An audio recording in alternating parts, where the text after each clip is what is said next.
Now, there was an explosion this past weekend at President Mnangagwa's political rally in Bulawayo. Acie Lumumba, who's a political consultant and strategist, joins us now to speak about what this means for the political climate ahead of Zimbabwe's first post-Mugabe election.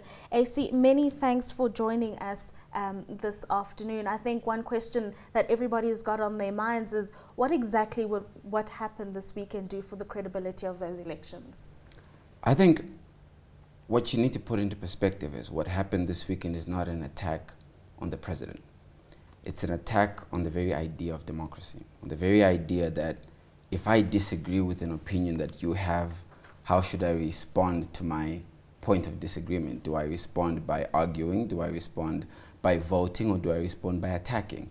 So whoever performed this treacherous act is a coward.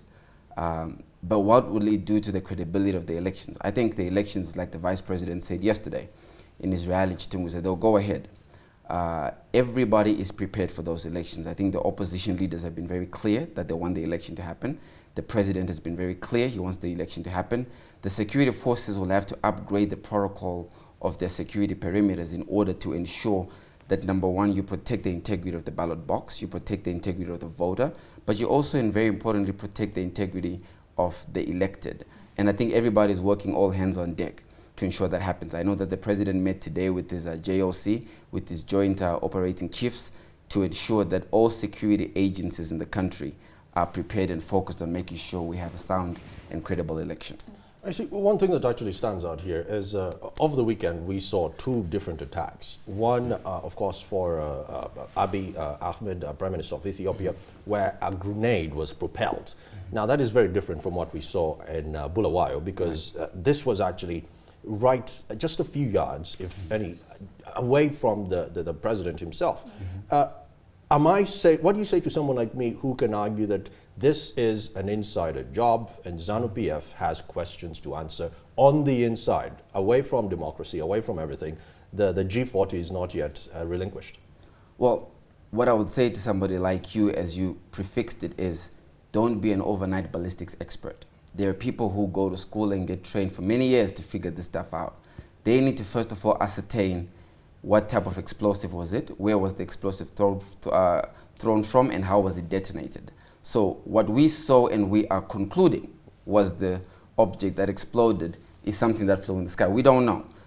Understand there is 6 separate agencies in the country, including an international one that South Africa has lended to us, that are on the ground right now investigating this. As soon as the investigation is done, it's very important for people in my country, and I think for people everywhere across the world, not to become experts overnight on what ballistics are. We don't know, and that's the simple truth. Nobody knows, but you raised something that I think is crucial, that could this be an inside job? You know, could this be ZANU-PF going after ZANU-PF? I think absolutely not, because ZANU-PF wins nothing if they go against each other. They are stronger as one political party than they are divided. If you break any part of the chain right now, it's already suffering from 2 breaks. The Mugabe break, the Joyce Mujuru break since the last election. It cannot afford any other breaks, and there is no sound reasoning. There's no motive or cause why they would want to break. I don't think it's eternal. I think it's a lone ranger. You connected it to what happened in Ethiopia. I think what happened in Ethiopia is a clear attack that is an orchestrated act by a group of an Islamic strand. What happened in Zimbabwe has not been called a terrorist attack for a simple reason, that there is no claimant to the cause. There is also no group or organized movement that are saying this was us. I think it's pure mischief. And before this week ends, I am sure the security sector would have given us an update. Yeah, and I suppose it's not just about the security sector. The ZEC also has to be prepared for these particular elections. And I mean, we've had issues a few weeks ago actually around the voters' roll, about it not being available to everybody electronically. You know, how are we navigating through these challenges ahead of those elections? It's a matter of process. You know, what happens when you have an election as open and as crucial as the one we now have in Zimbabwe is, again, everybody's now an expert.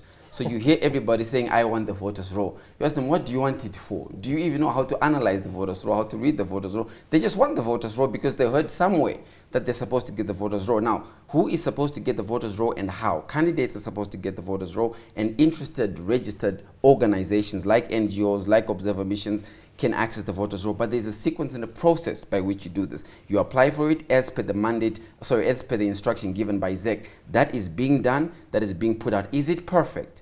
Of course not. Is it perfect anywhere in the world? Of course not. It's the first time we're using a BVR system. There will be errors, there will be false starts, but I think Zimbabwe is on the correct path. I think the president has a steady hand of what's happening in this election, and I think we will have a free and fair election.